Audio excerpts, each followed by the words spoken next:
This is Gonzalo Lira, otherwise known as CRP, and this is just like a stream called "The United States is Committing Suicide," and it's Wednesday, March 23rd, I believe, 2022. Yeah, it's going to be exactly a month since the invasion. Oh yeah, this is some of the most exciting times of our lives. I mean, we should keep that in mind. This truly is. A world is ending and it is already gone. It's behind us. And I think, in a very real sense, the COVID pandemic was sort of like a pause. And now we're starting this new world, this new reality, this new paradigm, geopolitically, socially, culturally, everything. This is the moment. And it might end in nuclear oblivion. I hope not. But I think it might turn out for the best for everyone involved. And before anything, let me just hit you all. Well, nobody's saying anything, so I'm assuming that the sound and the video quality is okay. Hit me with where is Tiffany Dover? If you all can see and hear me properly, that would be great. And how many people are in the house? Oh, 1,500. Wow, that's very impressive. Thank you very much for attending. Hit me with a where is Tiffany Dover? If you can hear me and see me properly. I'll wait for chat to catch up. Ghost of Chile. That's pretty funny. If you're German like me, and it's gone. Heart, thank you. But where is Tiffany Dover? There, I see some. Where is Tiffany Dover? And some 333s. Time for communism has come. Yeah, sure, right, commie. Yeah, up against the wall. Yeah, that's what I say to all you commies. Anyway, no, seriously, kidding aside, and of course I was joking, I'd never waste bullets on a commie. I'd just throw them from a helicopter like gentlemen do. Anyway, I'm in a good mood. I don't know quite why, but I am. I'm in a damn good mood, to tell you the truth. Even though I'm going to be talking about something kind of horrible, which is the collapse of Western civilization. It's not the collapse. It's the shifting. I mean, we have to face some facts here that Europe and America, North America and Australia and New Zealand, they're all decadent and pathetic. Leah Thomas, anyone? Leah Thomas or Thompson? Leah Thomas, who won the national championship in swimming. What kind of decadence and degeneracy? A Supreme Court nominee who can't define what a woman is? Oh man, come on. The decadence and degeneracy, where they're grooming children to turn them into catamites and sex toys. Come on, it's over. It's over for the West, and we today, as a matter of fact, it's really funny because I decided to do this stream bright and early in the morning, and I posted it and ready to roll.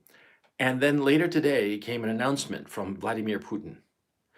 One of the most important announcements that has been put out there by any major leader since, this is major. And it seems so trivial. And a lot of you are not going to understand the significance, and I'm going to explain it to you. Okay, and the announcement he put out was that from here on out, Gazprom, the oil giant, that national oil giant that distributes natural gas and other petroleum products to Europe, will require all payments to be made in rubles, not euros, not dollars, rubles. And this is world historical. It's the end of the United States' economic preeminence around the world. Okay, you have to understand it. And I'm going to explain why in this broadcast. It's going to be long because it's a complicated topic, okay? But you have to understand what is going on. And if you're American, by the end of the year, you're going to have 25 to 35% inflation rate.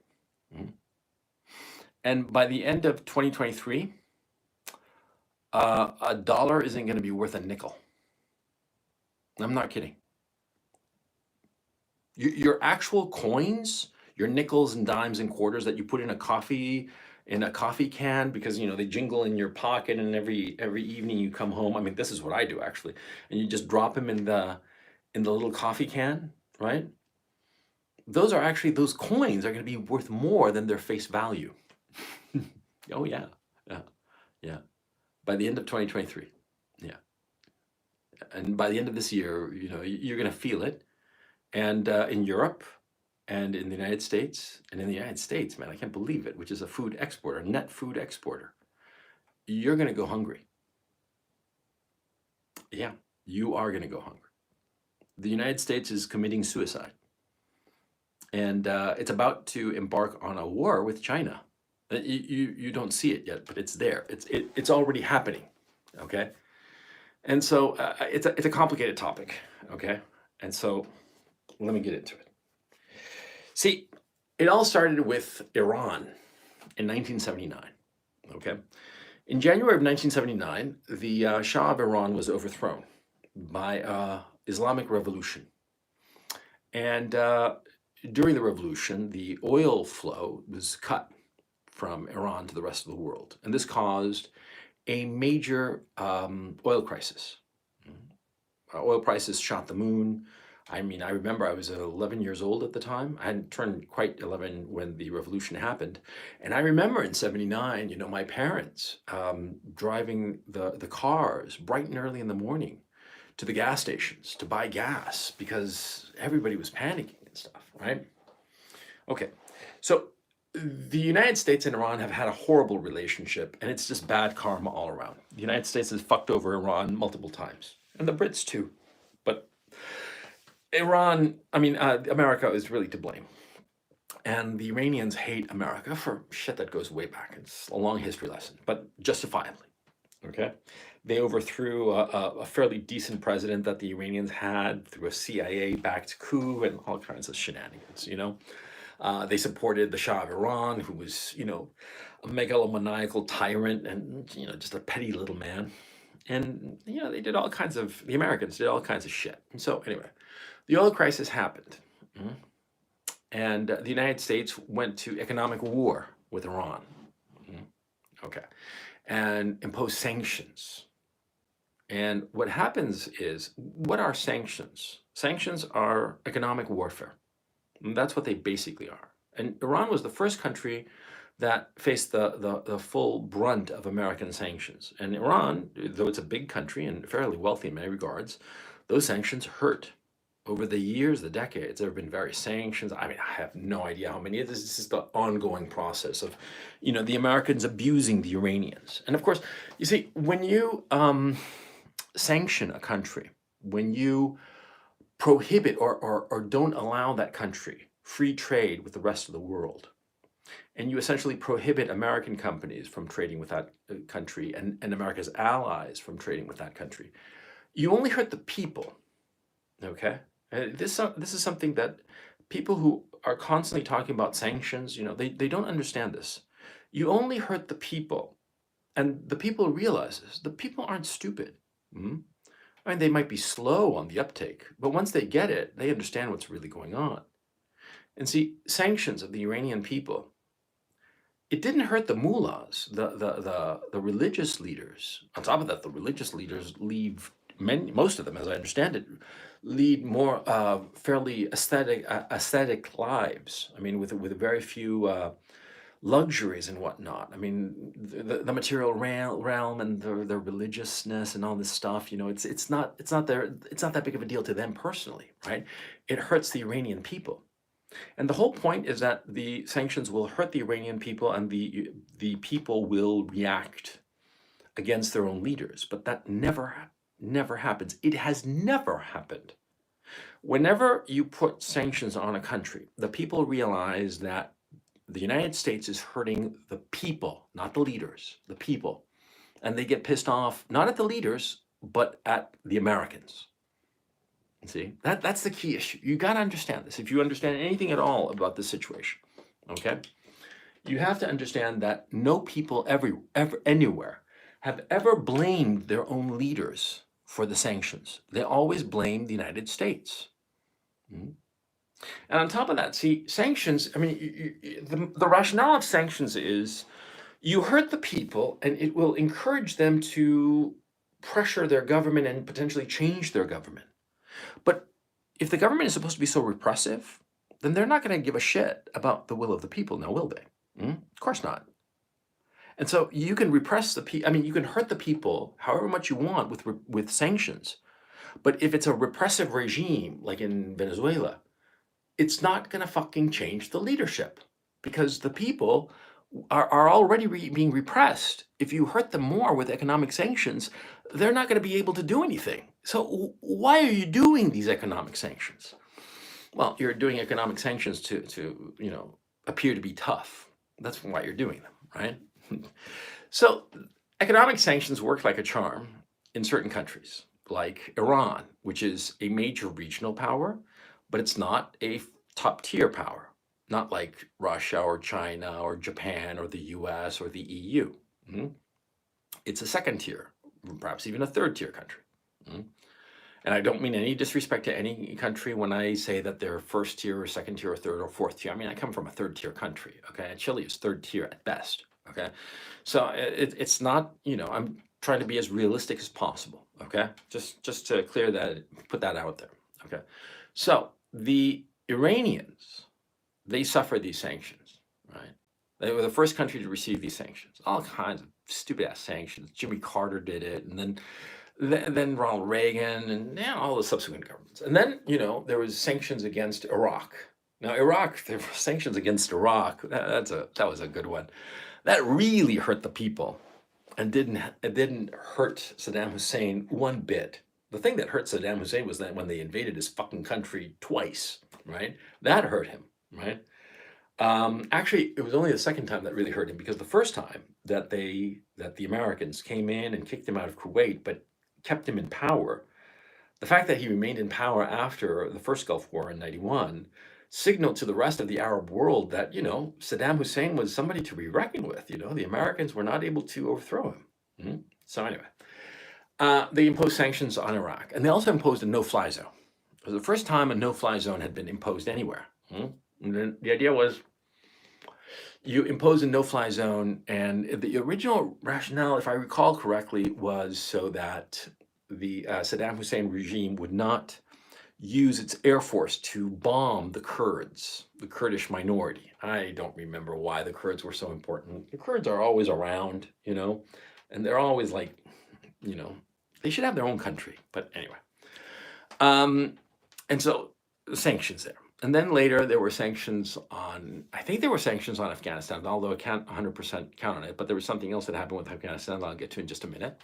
They sanctioned Venezuela, and sanctions are always this club that you beat the country that you don't like with, right? And it seems painless, but of course it hurts the people of that country, right?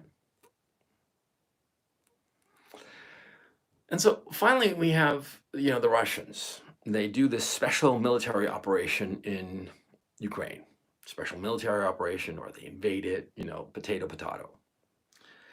And the United States, well, from 2014, they imposed these sanctions on Russia.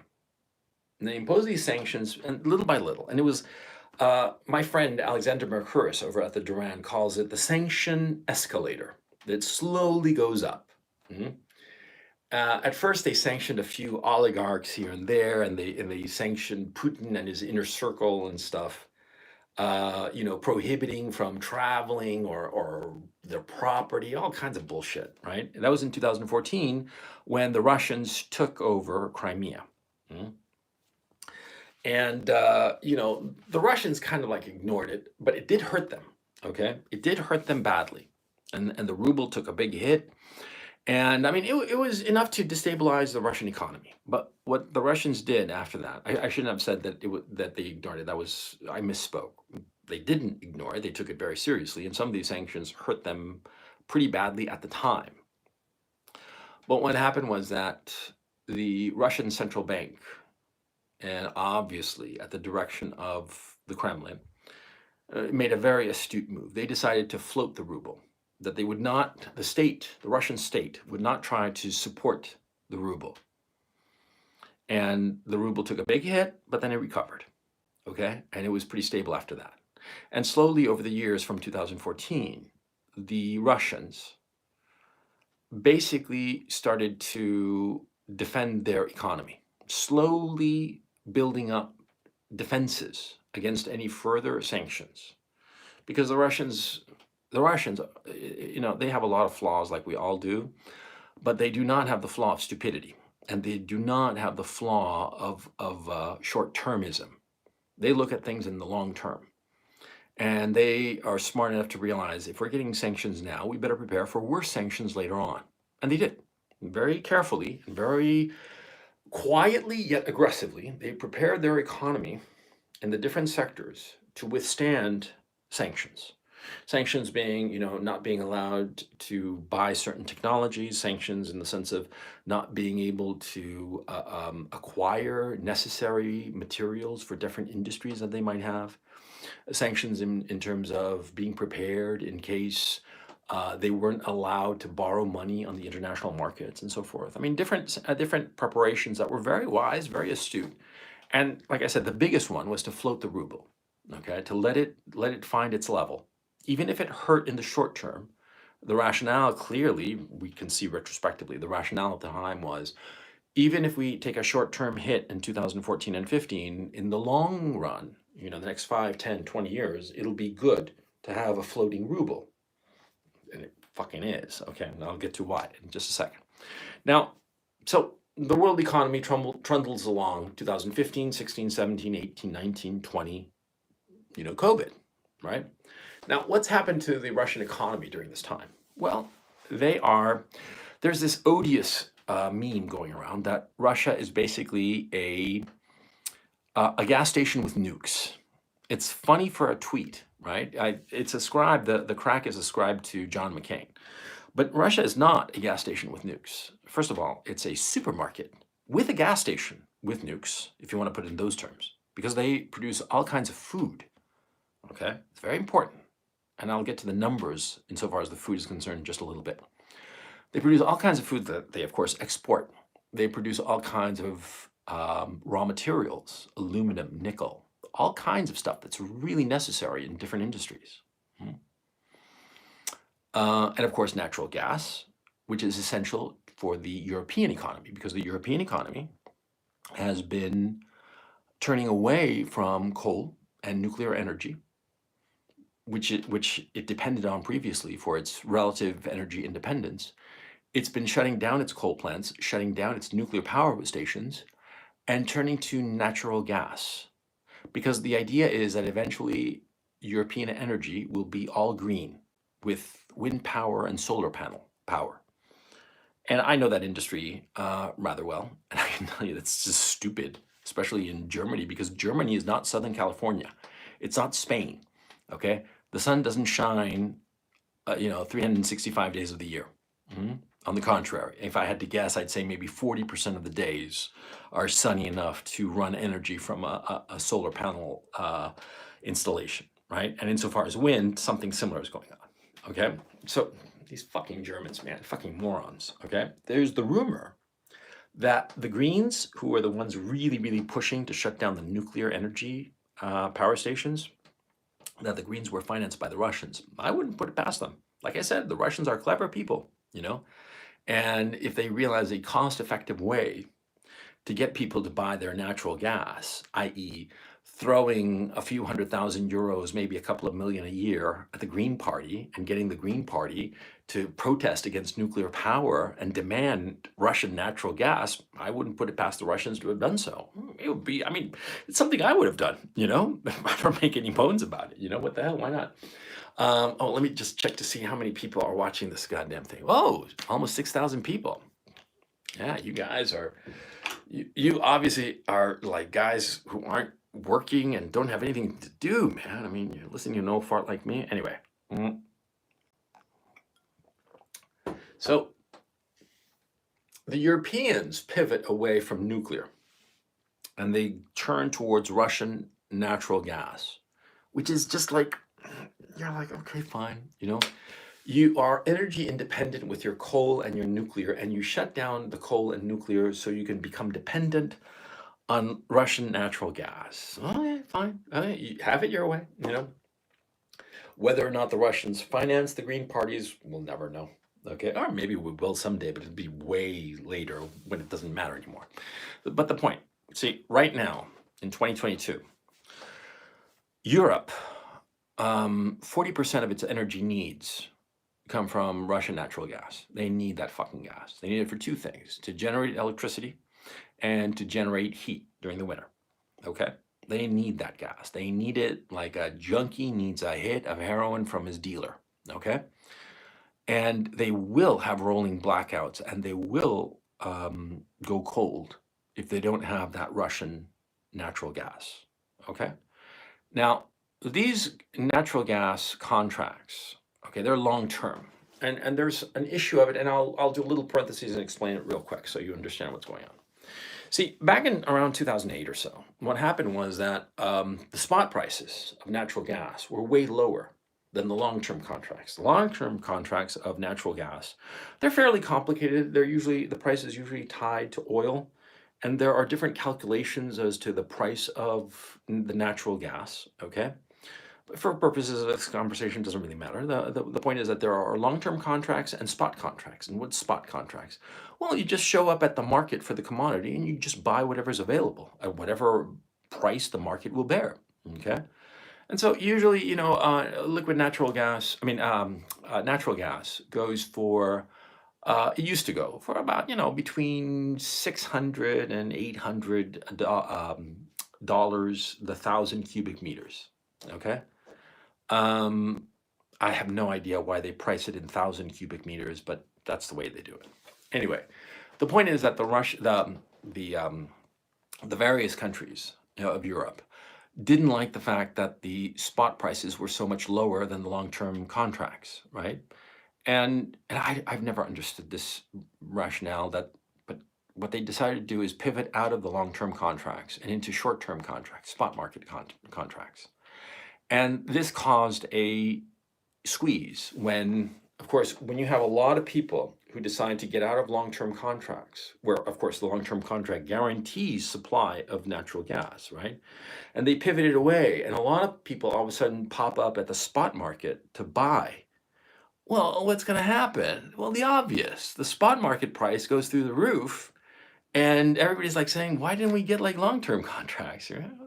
Fucking morons. Anyway, so because of this, there's been like all kinds of topsy-turviness insofar as the energy markets are concerned in Europe over the last 2-3 years. And this has affected the UK, for instance, where a lot of electric energy suppliers, they have a ceiling to how much they can charge their consumers. But of course, if the natural gas prices go up too high, all of a sudden their cost to generate the electricity is greater than the amount of money they are getting from the consumers, because the British, who have a license for fucking everything, have a limit to how much these electric companies can charge consumers. And so if it's above, the cost is above what you're paying, what you're charging people, you're going to go bankrupt, and which has happened in the UK. Okay, I mean, this is just economic mismanagement on the part of the EU. They should have been smarter about it. Okay. And of course, the principal thing that they never should have done is shut down their nuclear reactors, okay?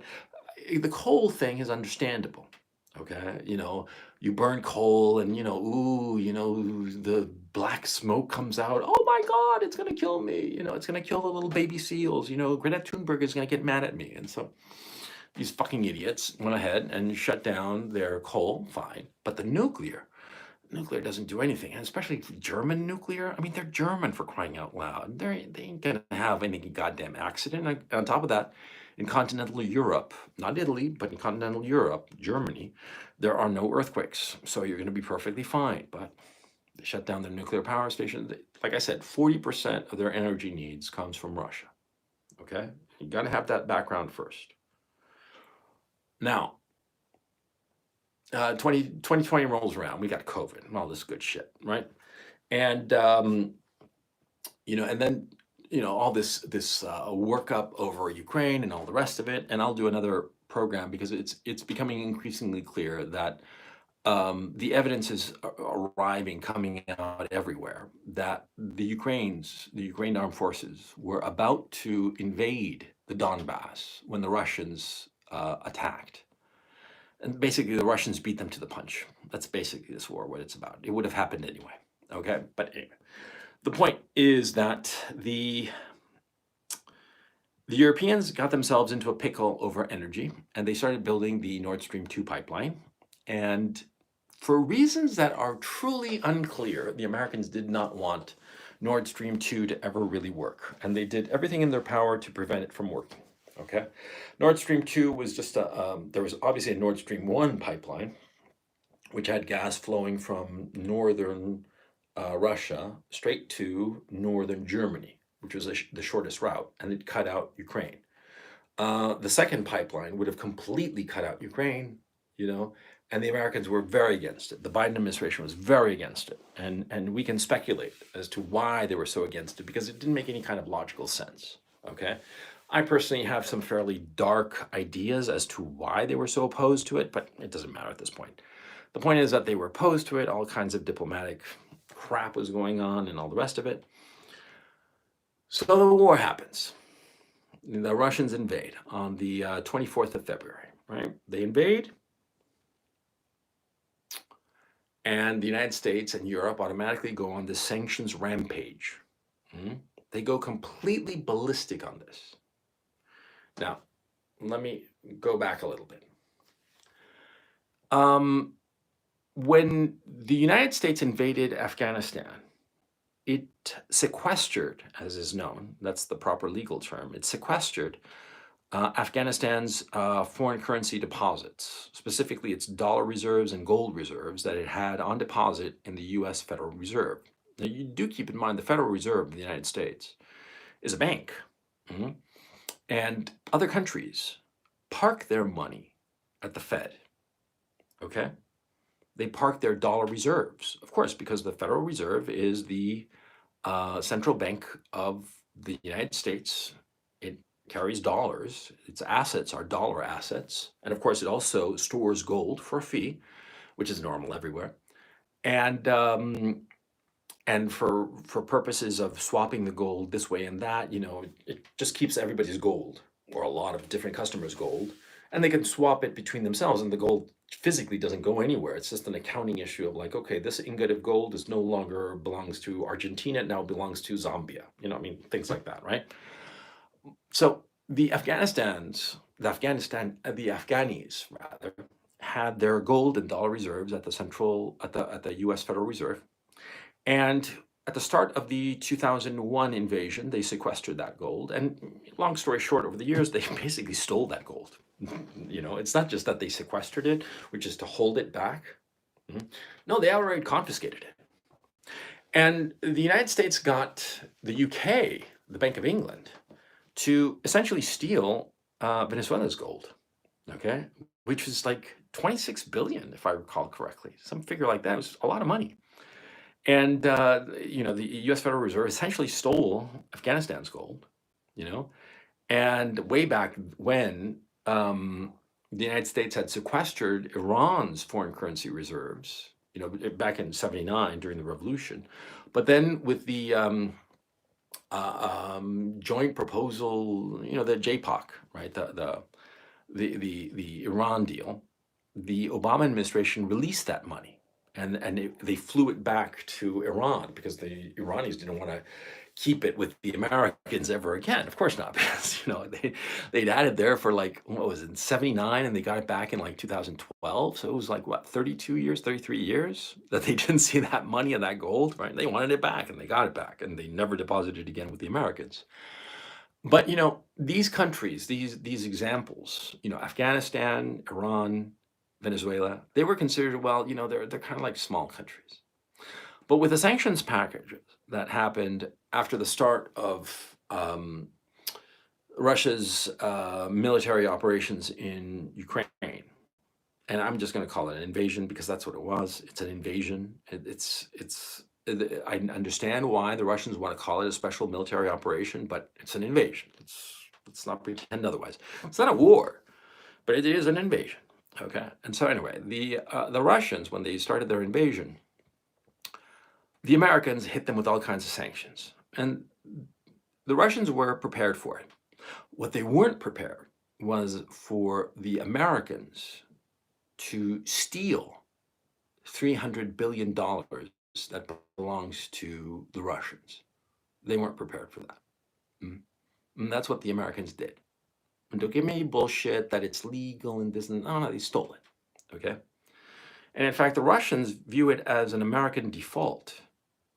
And they're actually technically they are correct. And I'll explain why. You see, the Russians, part of their preparation for possible future sanctions that they started in 2014 is that they started to build up huge foreign currency positions. Okay. Because Russia, unlike most other economies in the world, the only other economy that does this really is China. Russia sells more than it consumes. So they have extra. The only other country that does this on the up and up is the Netherlands and Norway. All the other countries in the West, every single one, they all run deficits, okay? And sometimes pretty big deficits. You know, the American deficit is extraordinarily large. And that's just the federal deficit. When you start looking at the states, the municipal debt and agency debt, you're like, good God, I can't believe it. Your eyes start to bleed. I'm not shitting you. It's horrifying, but that's for another video, another stream. So like the Americans, they hit the Russians with all these sanctions, right? And then they go and grab the Russians' money. Now, I have to say that sometimes the Russians are very, very clever, and sometimes, for all their cynicism and sophistication and brains, they can be remarkably naive. They never thought that the Americans would steal their money. They never thought that the United States of America would take $300 billion, roughly half their excess reserves that they had on deposit at the Federal Reserve, and steal it, which is basically what the Americans did. They stole it. Okay? And don't give me this shit that, oh, it's a sanctions package, and like, oh, we'll circle back on that and we'll have a little conversation. Fuck that. They stole it. Plain and simple. The Russians view it as a default, which is correct. See, because a bank, what is it? When you deposit money on a bank, what are you doing? You're lending your money to the bank. That's what you're doing, right? If you're the bank and I'm a customer and I take my cash and I give it to you and I put it on deposit with you, you have borrowed it from me and you have to pay me an interest, right? You pay me an interest, and when when I come calling, I say to you, give me my money back. You're like, sure, here you go. But if you don't give me my money back, well, you're in default. We always think of the customer going into default, but the bank can go in default too if it doesn't return its deposit to its rightful owner. These $300 billion, the rightful owner of that money is Russia, like it or not. And that the Americans are keeping it, that's a default. That's theft. It's simple. It's because a default is often as not when the person that has that owes the money doesn't have it because it's bankrupt. But when they have it and they refuse to give it, that's theft. Okay? So the Russians, they can claim that it's a default, which it technically is, but I would characterize it as a theft. Because if you have the money to return and you refuse to return it, you're stealing that money. You can't look at it any other way as far as I'm concerned. And this shocked the fuck out of the Russians. I mean, they were like, what the fuck? Right? And the Americans were like, tee-hee, sanctions, and the Russians are just incredibly pissed off about that. There must have been a lot of screaming over that shit, right? I mean, that they didn't anticipate it and all the rest of it. And the poor head of the central bank, I forget the name of the woman. She's a smart woman. But oh man, she must have caught hell for that, because it's sort of like, you should have planned for this contingency. And yet at the same time, it's such an outlandish contingency because it has never happened before in the history of finance. Did you know that during the Second World War, the Nazis had money on deposit in the Federal Reserve and the Bank of England? Yeah, they did. And the Federal Reserve and the Bank of England honored Nazi Germany's request for that money and paid off whoever had to be paid off from those funds, okay? During the fucking Second World War, yeah. This is the first time in history that this has happened, okay? That the Federal Reserve has absconded with the sovereign wealth funds of a sovereign nation. I mean, holy fucking shit. And it's understandable. It's one of those blind spots that you're like, nah, this can never happen. and it fucking happened. Okay, so the ultimate black swan event. Anyway, financially speaking, at any rate. Anyway, so the Russians, man, they're hopping, man. They're like fucking pissed, man, because see, the Russians have made up their minds about the sanctions shit. They're gonna hit back, but they're not gonna do it right away. They're gonna take their time and figure out how to really hurt, because the Americans just came down and just started clubbing the Russians over and over. Sanctions 1, 2, 3, more, more, and more, just hitting them as hard as they could. And the ruble took a hit, took a serious hit, right? All of a sudden it was like 120, 140 rubles to the dollar, some shit like that. I mean, it really, hit the ceiling. But, over the last couple of weeks, it's sort of like calmed down. Because people, investors, are starting to realize some certain fundamentals. And there are key fundamentals, okay? And those key fundamentals are very simple. The West needs Russia. Europe needs Russian gas, period. And the Americans have explored all kinds of options to find replacements to that Russian gas. And they've called up Qatar, of all people. They've talked to all kinds of people and come up with all